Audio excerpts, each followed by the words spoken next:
बहुत रात हो गई थी।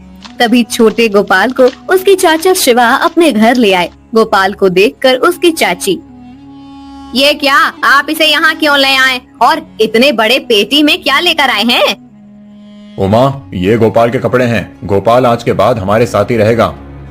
क्या? ये आप क्या कह रहे हैं? ये हमारे साथ क्यों? भैया और भाभी के बाद गोपाल की पूरी जिम्मेदारी मेरी है। मेरे भैया ने आज तक मुझे सहारा दिया। उनके बेटे की देखभाल का जिम्मा मैं उठाने वाला हूँ। उमा को शिवा की ये बात बिल्कुल भी अच्छी नहीं लगी थी। गोपाल के माता पिता का अचानक से देहांत हो गया था और शिवा के सिवा उसका इस दुनिया में अब कोई नहीं था। लेकिन उमा को गोपाल एक आंख नहीं भा रहा था। दिन बीत रहे थे। उमा गोपाल को शिवा के साथ काम करने के लिए खेत में भेज देती थी। अपने बेटे अर्जुन को 56 भोग खाना देती थी, वहीं गोपाल को सूखी रोटी खिलाती थी।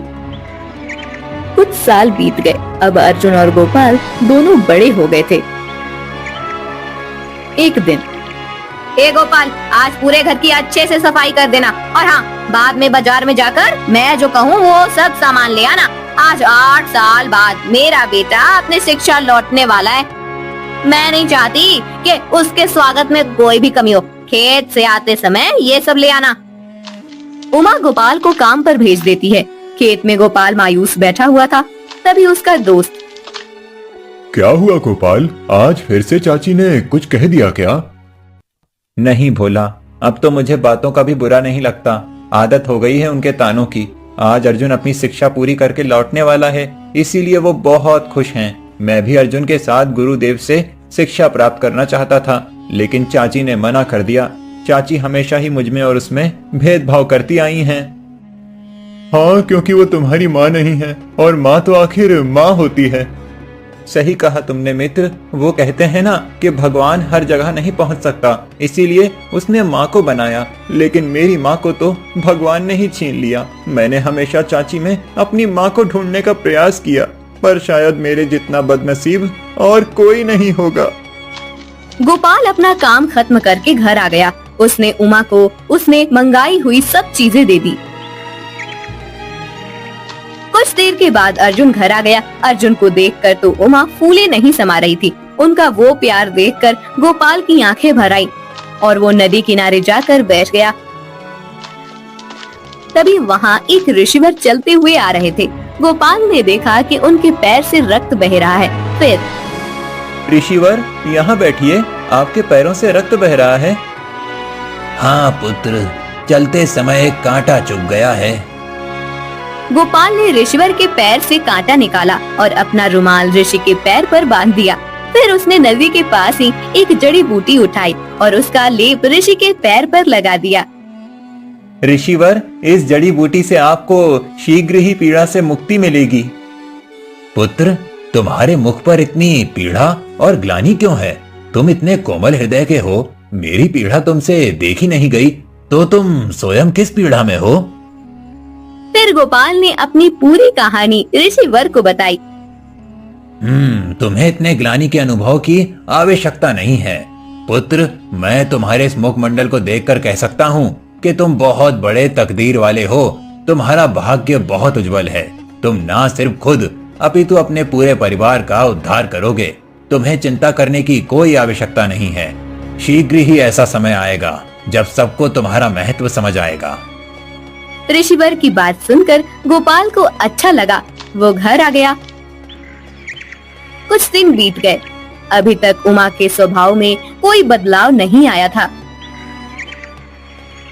एक दिन राजा बुद्धिवीर के एक दूत गोपाल के गांव पधारे और सब गांव वालों को एकत्रित करके उन्होंने कहा, सुनो सुनो सुनो गांव वालों, हमारे राजा बुद्धिवीर ने हमारे राज्य की राजधानी में एक बहुत ही बड़ी प्रतियोगिता का आयोजन किया है। जो भी उस प्रतियोगिता का विजेता होगा उसे इस राज्य का अगला महामंत्री घोषित किया जाएगा। इसीलिए सभी युवाओं से महाराज का ये अनुरोध है कि वो बड़ी संख्या में प्रतियोगिता में भाग लें और अपना भाग्य आजमाएं। इस बात को सुनकर सभी युवान राजधानी जाने के लिए निकलने लगे। सभी को अपने भाग्य की परीक्षा करनी थी। अर्जुन भी प्रतियोगिता में जाने के लिए तैयार हो रहा था। तब अर्जुन, तुम प्रतियोगिता में भाग लेने तो जा रहे हो, लेकिन वो प्रतियोगिता किस बात की है उसके बारे में तो महाराज ने कुछ नहीं बताया। पता नहीं किस बात की प्रतियोगिता होगी। कोई भी प्रतियोगिता हो पिताजी, मुझे भाग्य का कोई कारण नहीं है। मैं तो गुरुदेव के आश्रम से सभी प्रकार की विद्याओं का ज्ञान ग्रहण करके आया हूँ। मैं किसी भी प्रकार की चुनौती का सामना करने में सक्षम हूँ। देखा, ऐसा विश्वास होना चाहिए। मेरा बेटा आपके इस गोपाल की तरह नहीं है, इसमें बुद्धि और साहस दोनों भी है। मुझे मेरे बेटे पर पूरा विश्वास है कि हमारे राज्य का अगला महामंत्री मेरा अर्जुन ही होगा। अर्जुन तैयारी के साथ राजधानी के शहर जाने के लिए चला गया। गोपाल अपने काम पर लग गया। 2 दिनों के बाद उन्हें पता चला कि जो युवान राजधानी पहुंच गए थे, उन सबको महाराज युद्ध भूमि में भेजने वाले हैं। फिर सुनिए जी, आपको पता चला महाराज ने ये ठीक नहीं किया। झूठ बोलकर गांव के सभी लड़कों को युद्धपुर भेज दिया। मेरे हो गया तो हाय मेरा बेटा, इससे अच्छा तो इस गोपाल को ही भेज देते। हम युद्ध में मारा भी जाता तो क्या फर्क पड़ता, वैसे भी हम पर बोझ ही बना हुआ है। चुप रहो तुम। महाराज ने जो किया वो सही नहीं किया है, लेकिन इसका मतलब ये नहीं कि तुम गोपाल के बारे में कुछ भी कहो। चाची, आप मेरे बारे में हमेशा ऐसा क्यों सोचती हैं? मैं आपको हमेशा अपनी माँ के समान मानता हूँ, लेकिन आपने कभी मुझे अपना बेटा नहीं समझा। और समझूंगी भी नहीं। तू तो मेरे गले में फंसा हुआ वो कांटा है जिसे न निगल सकते हैं न उगल सकते हैं। उमा की बात सुनकर गोपाल हमेशा की तरह मायूस होकर नदी के पास आकर बैठ गया। उसका मन कर रहा था कि नदी में कूदकर अपनी जान दे दे, लेकिन फिर उसने सोचा कि खुदकुशी करने से तो अच्छा है ये युद्ध में भाग लेकर मारा जाए। ये सोचकर गोपाल राजधानी में आ गया और दरबार में महाराज बुद्धिवीर के सामने जाकर खड़ा हो गया। तुम कौन हो युवान, और इस प्रकार इतने क्रोध में मेरी ओर क्यों देख रहे हो? मेरा नाम गोपाल है, सोनपुर ग्राम से आया हूँ। क्षमा करें महाराज, लेकिन आपने झूठ बोलकर प्रजा का विश्वास तोड़ा है। आप इतने सारे युवाओं को बिना बताए युद्धपोर पर भेजने वाले हैं। आपने उनके परिवार के बारे में एक बार भी सोचा? क्या बीतेगी उन पर यह सुनकर कि उनका बेटा युद्ध में मारा गया? कितने ही ऐसे युवान होंगे जिनका पूरा परिवार उन पर निर्भर होगा। अगर उन युवानों की मृत्यु हो गई तो उनके परिवार का ख्याल कौन रखेगा? आपने असत्य कहकर बहुत बड़ा पाप किया है महाराज। युवान, तुम्हें स्मरण है कि तुम किसके समक्ष होकर बात कर रहे हो? क्या तुम्हें भय नहीं लगता? भय का तो कोई कारण ही नहीं महाराज। मैं इस धरती पर अकेला आया हूँ। कोई नहीं है जिसे मेरी मृत्यु से दुख हो, लेकिन एक माँ है जो अपने बेटे के युद्ध भूमि पर जाने के बारे में विचार करके ही भय से कांप रही है। आप कृपया करके उस युवान को पुनः वापस भेज दें और उसकी जगह पर मुझे सेना में शामिल कर लें। मैं आपसे हाथ जोड़कर अनुरोध करता हूँ महाराज। गोपाल के ऐसा कहते ही परिहार, मुझे एकांत में इस युवान से वार्तालाप करना है। महाराज की आज्ञा पर सब दरबार छोड़कर बाहर चले गए। फिर गोपाल, तुम्हें लग रहा होगा कि हमारा राज्य कितना निर्दयी है, अपनी प्रजा से असत्य बोलकर उनके युवानों के मृत्यु का कारण बन रहा है, किंतु ये सत्य नहीं है। सभी युवान सुरक्षित हैं। मैं तो मेरे राज्य में एक साहसी और धैर्यवान युवा की खोज कर रहा था जो राज्य पर आए संकट का सामना कर सके। कैसा संकट महाराज? हमारे राज्य की दक्षिण सीमा पर एक असुर ने आतंक फैला रखा है। मेरे गुप्तचरों से जानकारी मिली है, दक्षिण के सभी गांव में उस असुर के भय से लोगों ने गांव रिक्त करने शुरू किए हैं। प्रजा दूसरे राज्य में जाकर आश्रय ले रही है। प्रजा में अफरा तफरी मची हुई है। इसीलिए मैं चाहता हूँ कि कोई साहसी वीर जाकर उस असुर के भय से सबको मुक्त करे। महाराज से आदेश लेकर गोपाल दक्षिण की ओर जाने लगा। रास्ते में उसे वही ऋषिवीर मिले जिन्होंने उसे तकदीर वाला कहा था। ऋषिवर, मुझे आशीर्वाद दीजिए कि मैं महाराज के आदेश का पालन करते हुए असुर के भय से प्रजा को मुक्त कर सकूं। मेरा आशीर्वाद सदा ही तुम्हारे साथ है पुत्र, परंतु उस असुर से सामना करना इतना सरल नहीं है। वो असुर बहुत शक्तिशाली है। तुम अगर उसके गले में पहनी हुई माला निकाल पाओ तो उसे मारना आसान हो जाएगा। उस माला में ही उसकी सारी शक्ति बसी हुई है। गोपाल ऋषिवर की बात मानकर आगे जाने लगा। वो जब दक्षिण सीमा पर पहुंचा तब उसने देखा कि असुर गांव के लोगों पर अत्याचार कर रहा था। गोपाल उसके सामने जाकर खड़ा हो गया। अचानक से गोपाल को देखकर असुर चौंक गया। उस बात का फायदा लेकर गोपाल ने अपनी तलवार से असुर के गले की माला निकालकर फेंक दी। उसके माला फेंकते ही असुर की शक्ति कम होने लगी। फिर गोपाल ने तलवार से असुर का मस्तक धड़ से अलग कर दिया। सभी लोगों ने गोपाल के नाम का जय घोष करना शुरू किया। कुछ दिनों के बाद गोपाल राजमहल लौटा। गोपाल, तुम सच में वीर योद्धा हो। इतने भयानक असुर से तुमने हमारी प्रजा को मुक्त किया है। आज से मैं तुम्हें इस राज्य का महामंत्री घोषित करता हूँ और तुम्हें एक महल भेंट देता हूँ जिसमें तुम अपने परिवार समेत निवास कर सकते हो। तुम्हारी वीरता देखकर मेरे मन में बार बार एक ही बात आ रही है। मेरा कोई पुत्र नहीं है, सिर्फ एक ही पुत्री है। मेरे बाद इस राज्य का कोई तो राजा होना चाहिए, लेकिन कुछ राज नियमों के कारण मैं तुम्हें राजा नहीं घोषित कर सकता। इसीलिए मुझे लगता है कि अगर मेरी पुत्री से तुम्हारा विवाह हो जाए तो मेरे जमाई के संबंध से तुम इस राज्य के राजा बन सकते हो। मुझे एक बार अपनी पुत्री से बात करनी होगी। महाराज, मैं बचपन से ही खुद को बदनसीब समझता था, लेकिन कुछ समय पहले मुझे एक ऋषिवर ने बताया था कि मैं सबसे बड़ा तकदीर वाला हूँ और शीघ्र ही मेरा अच्छा समय आने वाला है। आज आपके सम्मान से ये सिद्ध हो गया कि ऋषिवर की बात सत्य थी। बुद्धिवीर ने सब युवानों को छोड़ दिया, जिनमें अर्जुन भी था। गोपाल की वीरता के बारे में पता चलने के बाद अर्जुन और उमा का भी गोपाल के प्रति नजरिया बदल गया। वो अब गोपाल के साथ प्यार से रहने लगे। कुछ दिनों के बाद राजकुमारी ने गोपाल के साथ विवाह करने के लिए हाँ कह दी। दोनों का भव्य विवाह संपन्न हुआ। उमा ने अपने पुत्र और पुत्रवधू का स्वागत किया। सब लोग एक साथ खुशी से रहने लगे। ऋषिवर की बात सच हो गई कि गोपाल सबसे बड़ा तकदीर वाला है।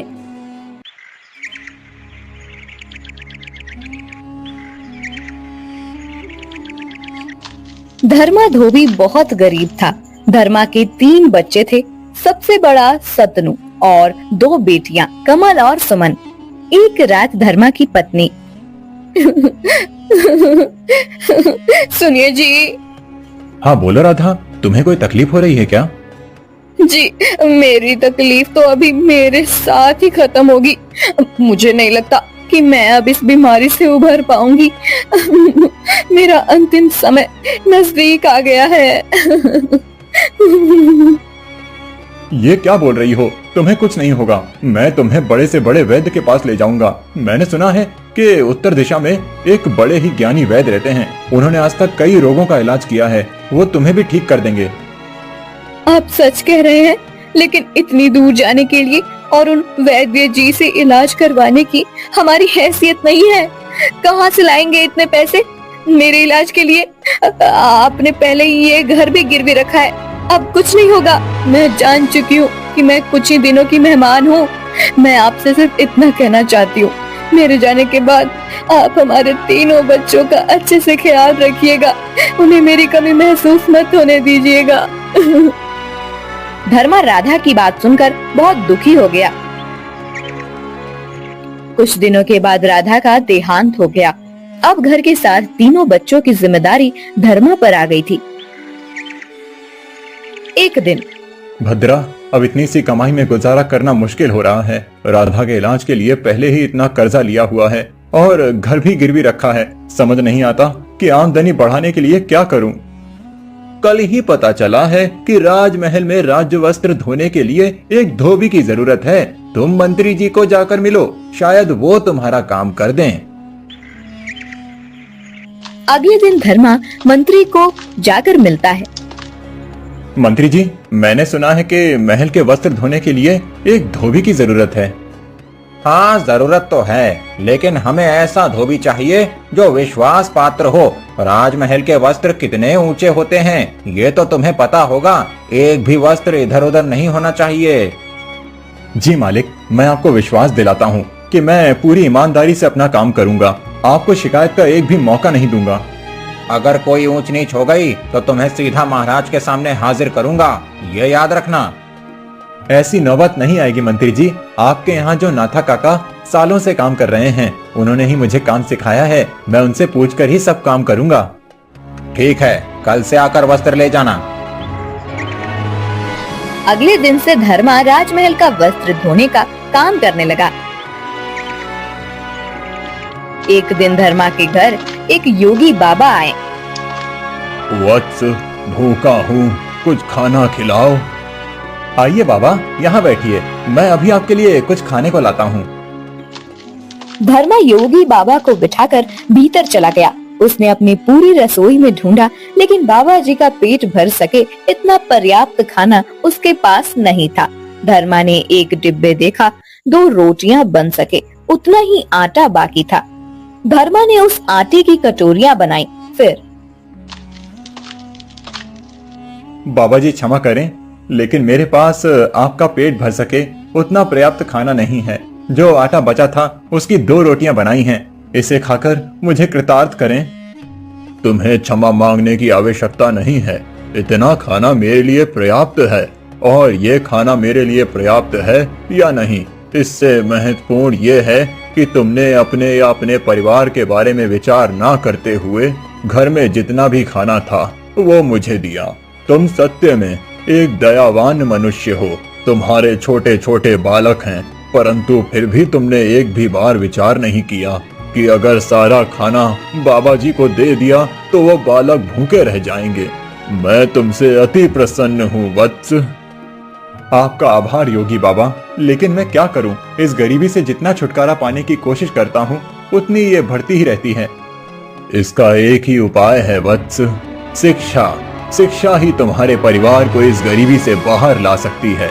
तुम्हारे इस पुत्र को अच्छी शिक्षा दो, ताकि ये आगे जाकर कुछ ऐसा काम कर सके जिससे वो तुम्हारे परिवार की सहायता कर सके। लेकिन बाबा जी, हमें कौन शिक्षा देगा? हम गरीबों को शिक्षा लेने के नाम पर भी उपहास का पात्र बनाया जाता है, और शिक्षा इतनी महंगी होती है कि मैं मेरे बेटे को पढ़ा नहीं सकता। अगर ऐसी बात है तो तुम अपने पुत्र को मेरे साथ भेजो। मैं तुम्हारे पुत्र को शिक्षित करूंगा, उसे सारी विद्याओं का ज्ञान दूंगा, जिससे ये आगे जाकर एक ऐसा युवक बने कि हर कोई इसे अपने साथ काम करने के लिए बुलाए। योगी बाबा की बात धर्मा ने मान ली और अपने बेटे शंतनु को भेज दिया। 12 साल बीत गए। 12 सालों बाद शंतनु एक युवा बनकर लौट आया। उसने जो शिक्षा योगी बाबा से प्राप्त की थी, उसका तेज उसके चेहरे पर साफ झलक रहा था। धर्मा अपने बेटे के आने की खुशी मना ही रहा था कि तभी मंत्री का एक सेवक आया और उसने धर्मा को महल में हाजिर होने को कहा। धर्मा राजमहल चला गया। फिर महाराज, ये वही धोबी है जिसने राजमहल के वस्त्रों की चोरी की है। मंत्री की बात सुनकर धर्मा के पैरों तले जमीन खिसक गई। नहीं महाराज, मैंने कोई चोरी नहीं की है। महाराज, ये असत्य बोल रहा है। मेरे सेवक ने कल इसे 15 वस्त्र धोने को दिए थे, परंतु जब इसने वस्त्र वापस किए तब वो सिर्फ 12 ही थे। नहीं महाराज, सेवक ने मुझे सिर्फ 12 ही वस्त्र दिए थे। अच्छा, तो मैं असत्य बोल रहा हूँ? नहीं, मैं ऐसा नहीं कह रहा हूँ, लेकिन मैंने चोरी नहीं की है। मैं तो यहाँ सालों से काम कर रहा हूँ। आज तक कभी भी मैंने एक भी वस्त्र को इधर उधर नहीं किया, तो आज मैं ऐसा क्यों करूँगा? क्योंकि इस बार जो तुम्हारे पास वस्त्र धुलने के लिए आए थे, उनमें सोने के तार लगे हुए थे। उन सोने की तारों को देखकर तुम्हारी नियत में खोट आई होगी। नहीं महाराज, ये सच नहीं है। धर्मा धोबी, हम कैसे मान लें कि तुम सच बोल रहे हो? तुम्हारे पास अपनी बात को सत्य साबित करने का कोई प्रमाण है? नहीं महाराज, मेरे पास ऐसा कोई प्रमाण नहीं है, लेकिन मैं सच कह रहा हूँ, मैंने चोरी नहीं की है। महाराज, महाराज, आप तो बहुत दयालु हैं, मेरा न्याय कीजिए महाराज। मैं तुम्हें कल तक का समय देता हूँ। अगर तुम ये साबित कर सको कि तुमने चोरी नहीं की है, तो तुम्हें दंड नहीं मिलेगा। धर्मा घर आ गया। क्या हुआ पिताजी, आपको राजमहल में क्यों बुलाया था? क्या बताऊं बेटा, तुम आज ही आए हो, लेकिन मैं तुम्हें इतने सालों बाद मिलने की खुशी भी नहीं मना सका। बेटा, मंत्री का कहना है कि मैंने सोने के तार लगे हुए राज्य वस्त्र चुराए हैं। क्या? वो ऐसा कैसे कह सकते हैं? बेटा, उनका कहना है कि उन्होंने मुझे 15 वस्त्र दिए थे, जबकि मेरे पास तो सिर्फ 12 ही वस्त्र आए थे धुलने के लिए। पिताजी, आपको पक्का याद है आपके पास 12 ही वस्त्र आए थे? हाँ बेटा, मैं वस्त्रों की गिनती में कभी कोई गलती नहीं करता। मैं इतने सालों से ये काम कर रहा हूँ। अब तो मैं देखकर ही बता सकता हूँ कि कितने वस्त्र हैं। कमल और सुमन से पूछते हैं, शायद ऐसा हुआ हो कि आप घर नहीं हैं, तब कोई सेवक आकर वस्त्र दे गया हो। सुमन, कमल, यहाँ आओ। जी भैया।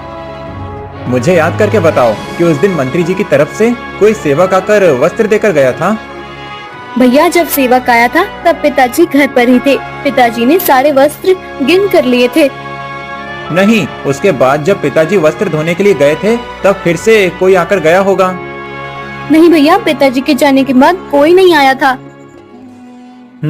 मतलब पिताजी आप जैसा कह रहे हैं, उन्होंने आपको सिर्फ 12 ही वस्त्र दिए थे। हाँ बेटा, लेकिन दिक्कत यह है कि ये बात मैं साबित कैसे करूं? महाराज ने मुझे कल तक का समय दिया है। उन्होंने कहा है कि मुझे कल ये साबित करना होगा कि सेवक ने मुझे 12 ही वस्त्र दिए थे। पिताजी, जब उसने आपको वस्त्र दिए थे तब उसके सामने आपने गिने थे? हाँ बेटा, पूरे 12 वस्त्र थे, लेकिन अब मैं ये बात साबित कैसे करूं? मेरे पास तो कोई प्रमाण नहीं है और ना ही कोई गवाह। सुमन और कमल की बात कोई नहीं मानेगा क्योंकि वो मेरी बेटियां हैं और बाहर का कोई आदमी वहाँ पर मौजूद ही नहीं था उस समय। पिताजी, आप बिल्कुल भी चिंता मत कीजिए, हम तीनों को आप पर पूरा विश्वास है। तुम लोगों का तो विश्वास है बच्चों, लेकिन अगर महाराज को विश्वास नहीं हुआ तो वो मुझे उस बात का दंड देंगे जो गुनाह मैंने किया ही नहीं है। जिंदगी भर गरीबी से गुजरता रहा और अब इस उम्र में अब ये चोरी के इल्जाम की जिल्लत। पिताजी, आप ज्यादा मत सोचिए, निश्चिंत होकर सो जाइए। मैं योगी बाबा के पास से शिक्षा प्राप्त करके आया हूँ और अब मुझे उस शिक्षा का प्रयोग आपको न्याय दिलाने में करना होगा। कल ही मैं आपके साथ राजमहल में चलता हूँ, फिर देखना क्या होता है। अगले दिन धर्मा के साथ शंतनु राज दरबार में पहुंचता है। दरबार में महाराज के साथ मंत्री और बाकी सब मौजूद होते हैं। धर्मा, कल मैंने तुम्हें कहा था कि अपनी बेगुनाही का प्रमाण लेकर आना। तुम ऐसा कोई प्रमाण लाए हो? महाराज की जय हो। महाराज, मैं धर्मा धोबी का बेटा शांतनु हूँ। मैं प्रमाणित करूँगा कि मेरे पिताजी बेगुनाह हैं और उन्होंने चोरी नहीं की है। अच्छा, ऐसा कौन सा प्रमाण है तुम्हारे पास? महाराज, मुझे मंत्री जी से बात करनी है। मंत्री जी आपसे कह रहे हैं कि आपके सेवक ने पिताजी को 15 वस्त्र दिए थे, लेकिन पिताजी कह रहे हैं कि उन्हें सिर्फ 12 ही वस्त्र मिले। तो आपके सेवक के पास कोई प्रमाण है कि वो सच बोल रहा है? युवान, तुम्हारा इतना दुस्साहस कि तुम राज्य के मंत्री के सेवक पर संदेह करो। हम सभी सेवकों को जांच परख कर ही काम सौंपते हैं। मेरा सेवक कभी असत्य नहीं कह सकता। तुम्हारे पास कोई प्रमाण या साक्षी हो तो बताना। हाँ, मेरे पास एक साक्षी है। लेकिन मंत्री जी, जब मैंने धोबी को वस्त्र दिए तब वहाँ उनकी बेटियों के सिवा और कोई नहीं था। था सेवक, सिर्फ तुम इस बात को नहीं देख पाए। महाराज, हमारे घर के बाहर एक पेड़ है, वो इस बात का साक्षी है कि मेरे पिताजी सच बोल रहे हैं। क्या? एक पेड़? लगता है तुम्हारी मति भ्रष्ट हो गई है युवान। एक पेड़ किसी बात का साक्षी कैसे हो सकता है? पेड़ क्या यहाँ आकर सच बताएगा? नहीं, पेड़ यहाँ नहीं आ सकता, इस बात को मैं मानता हूँ। लेकिन अगर हम पेड़ के पास चले जाएं, तो वो पेड़ सब कुछ सच बता देगा। ये कैसे संभव है? कोई पेड़ बोल कैसे सकता है? महाराज, मैंने 10 वर्षों तक एक योगी बाबा के पास शिक्षा ग्रहण की है। उन्होंने मुझे अपनी योग माया भी सिखाई है। उसी योग माया का उपयोग करके मैं किसी भी अचल वस्तु को बोलने की शक्ति प्रदान कर सकता हूँ। हम सब मेरे घर के बाहर जो पेड़ है उसके सामने जाते हैं। मैं अपनी योग विद्या का उपयोग करता हूँ, फिर सारा सच पेड़ खुद ही आपको बता देगा। क्या सच में ऐसा हो सकता है? हाँ महाराज, योगी बाबा बड़े ही ज्ञानी हैं। उनके पास तंत्र मंत्र, योग माया और बहुत सी विद्याएं हैं जो उन्होंने मुझे सिखाई हैं। आप कृपया कर चलिए मेरे साथ। शंतनु की बात सुनकर राजा सबसे चलने को कहता है। उसे चलता मंत्री को डर लगने लगता है। महाराज, आपको इतनी दूर जाने की कोई आवश्यकता नहीं है। मुझे अभी याद आया कि सेवक ने 12 ही वस्त्र दिए थे। वो 3 वस्त्र तो मेरे कक्ष में ही छूट गए थे। मंत्री, ये बात आप अभी बता रहे हैं? आपकी वजह से आज मेरे हाथ एक बेगुनाह को सजा हो जाती। महाराज, वो मुझे स्मरण नहीं था। अच्छा, तो आपको ठीक उसी समय पर इस बात का स्मरण कैसे हुआ? महाराज, कहीं मंत्री जी कोई बात छुपा तो नहीं रहे हैं? मैं भला क्या छुपाऊंगा? मैंने जो भी सत्य है वही कहा है। महाराज देखिए, इनकी लड़खड़ाती हुई जुबान ही इस बात का प्रमाण है कि मंत्री जी कुछ छुपा रहे हैं। तुम सही कह रहे हो युवान। मंत्री, सत्य क्या है? हमें अभी इसी क्षण बताओ। महाराज, मुझे क्षमा करना। सत्य तो ये है कि वो वस्त्र मैंने ही चुराए थे। मैंने उस वस्त्र के सोने के तार निकालकर उसके आभूषण बनाए हैं। उस वस्त्र को देखकर मेरे मन में लोभ आ गया था। मंत्री, आपने चोरी की और उसका सारा दोष एक बेचारे धोबी पर डालने का प्रयास किया। मैं इसी क्षण आपको राज्य से निष्कासित करता हूँ। मंत्री चला जाता है। युवान, मैं तुम्हारी प्रतिभा से सत्य में प्रभावित हो गया हूँ, परंतु तुम्हारे पास सत्य में ऐसी विद्या है जिससे पेड़ बात कर सकता है? नहीं महाराज, मेरे पास ऐसी विद्या नहीं है। मैंने तो बस मंत्री जी को फंसाने के लिए ये जाल फेंका था। मुझे अपने पिताजी पर पहले से ही विश्वास था। मेरे पिताजी कभी झूठ नहीं बोल सकते और ना ही उनकी तरफ से